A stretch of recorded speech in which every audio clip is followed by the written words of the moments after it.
Concrete मध्ये steel पण असतं आहे की नाही, रेनफोर्स सिमेंट कॉन्क्रीट आरसीसी म्हणतो ना आपण, त्याच्यामध्ये स्टील पण असतं आणि कॉन्क्रीट पण असतं.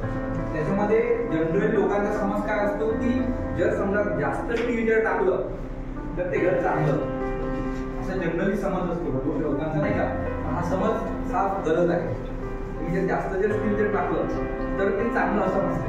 कारण हे बघा, समजा आता स्टील जर टाकलं, घर कधी नाही कधीतरी फेल होणार आहे ना, कधी नाही कधीतरी घर पडणार आहे, कधी नाही कधीतरी स्लॅब पडणार आहे. जास्त समजा स्टील जर तुम्ही टाकलं तर काय होईल, तुम्हाला स्लॅब इंटिमेशन देत नाही पडायच्या वेळेस. क्रॅक वगैरे डेव्हलप होतात ना, क्रॅक डेव्हलप झाला त्यानंतर पुढे बेंडिंग वगैरे यायला लागला बीमला, तुम्हाला क्रॅक दिसायला लागला, तुम्हाला इंडिकेशन मिळते की इथं काहीतरी गडबड आहे, त्याला आपण रिनोव्हेट केलं पाहिजे आणि त्याला तोडफोड करून आपण नाही का त्याला सुधरवलं पाहिजे, असं तुम्हाला इंटिमेशन मिळतं.